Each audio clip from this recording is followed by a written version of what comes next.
Hello dear students, आज हम worksheet number 10 solve करेंगे जो कि सर्वांग समता कॉन्ग्रुएंसी पर बेस्ड है और चैप्टर नंबर 7 पे रिलेटेड है। दो आकृतियां सर्वांग सम होती हैं, सर्व अंग सम, यदि उनके सारे अंग आपस में बराबर हों, यानी कि उनका आकार भी एक जैसा और उनका माप भी एक जैसा हो। और ऐसी आकृतियां एक दूसरे पर एक को रखने पर एक दूसरे को कंप्लीटली ढक लेती हैं। तो सबसे पहले हम चेक करते हैं दो लाइन सेगमेंट रेखाखंड कब सर्वांग सम होंगे, यदि उनकी लंबाइयां बराबर हों। दो कोण सर्वांग सम होंगे यदि उनके नाप बराबर हों, एक ही माप के बनाए गए हों। अब हमने पढ़ना है दो त्रिभुजों की सर्वांग समता। दो त्रिभुज कब सर्वांग सम होंगे, यानी उनकी तीनों भुजाएं और तीनों कोण आपस में बराबर होंगे। तो हम उन्हें कहते हैं संगत भुजाएं बराबर हों और संगत कोण आपस में बराबर हों। इसके लिए हम देखिए ये वाला चिन्ह लगाते हैं सर्वांग समता का। अगर ये दो त्रिभुजों के बीच में या दो चीजों के बीच में ये चिन्ह बना हुआ है तो हम कहते हैं ऐसी आकृतियां सर्वांग सम है या कॉन्ग्रुएंट है। अब बेटा ये भी हमें पता है कि अगर इस तरीके से हम लिखते हैं त्रिभुज ABC सर्वांग सम है त्रिभुज PQR, इसका मतलब है AB भुजा PQ के बराबर है, BC QR के and AC is equal to PR, और ऐसी angle A is equal to P, B equal to Q and C equal to R। अब त्रिभुज की 6 चीजें होती है ना, उसमें से अगर हम उसके 3 भागों को ही बराबर प्रूव कर दें तो हम कह सकते हैं कि ऐसे त्रिभुज आपस में सर्वांग सम या कॉन्ग्रुएंट होंगे। तो उसके लिए कुछ रूल्स है हमारे पास। देखिए फर्स्ट इज यदि तीनों साइड्स बराबर हो, SSS, एक त्रिभुज की तीनों भुजाएं दूसरे त्रिभुज की तीनों संगत भुजाओं के बराबर हो।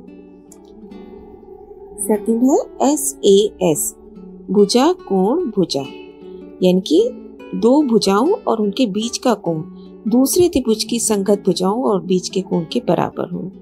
थर्ड इज ASC, दो कोण और बीच की साइड, ऐसे ही दूसरे त्रिभुज में भी दो संगत कोण और बीच की भुजा के बराबर हो, तो ऐसे त्रिभुज भी सर्वांग सम होते हैं।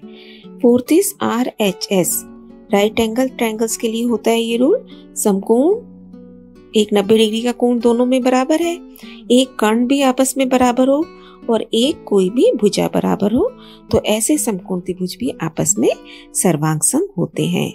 इसके लिए बेटा बहुत ही डिटेल्ड वीडियोस आपको डिस्क्रिप्शन बॉक्स में इनका लिंक दिया गया है, आप वहां से देख के इजीली बहुत ही कंप्लीटली समझ सकते हैं। देखिए अभी हमें ये कुछ क्वेश्चंस दिए गए हैं, इसके ऊपर हमें बेस्ड इनका नियम बताना है और त्रिभुजों के नाम बताने हैं। तो यहाँ पे ABC और यहाँ पे हमारे पास है PQR, तो हमें बताना है कौन सी भुजा किसके जैसे बराबर है, तो उसी के अकॉर्डिंगली हम इनका नाम रखेंगे। तो हम पहले लिख लेते हैं ABC, त्रिभुज ABC, ये किसके सर्वांग सम है बेटा। अब देखिए AB साइड 3 सेंटीमीटर की है और इसमें AB 3 सेंटीमीटर का कौन है, PQ, तो हम AB के साथ हमारा PQ आना चाहिए। अब हमारी साइड देखेंगे हम AC हमारी कितनी है 6, तो यहाँ पे 6 कौन है, PR, तो हमें इस तरीके से R का नाम लिखना है कि PR और AC इक्वल हो जाए। देखिए AC और यहाँ से PR, AB अगर हम चेक करें तो वो PQ के इक्वल है, BC हम चेक करेंगे तो वो QR के इक्वल है। दैट मीन्स हमने बिल्कुल ठीक नाम लिखे हैं। और नियम कौन सा लग रहा है, यहाँ पे तीनों भुजाएं बराबर दी गई हैं तो SSS। अब इसी तरीके से आपको ये बताना है दो भुजाएं और बीच का कोण कौन सा नियम लगेगा, SAS, और त्रिभुजों के नाम आप अपने आप लिखेंगे। सेम वे इधर दो समकोण त्रिभुजों वाला नियम लग रहा है और यहाँ पे देखिए एंगल साइड एंगल दो एंगल्स हैं और उनके बीच की साइड, तो आपने रूल का नाम लिखना है और ट्रायंगल्स के नाम लिखने हैं। और आपको अपने कंसेप्ट क्लियर करने हैं बेटा। लिंक पर जाकर वीडियोस जरूर चेक कीजिए, आपके जो भी डाउट्स होंगे वो बिल्कुल क्लियर हो जाएंगे। Keep on learning, stay blessed.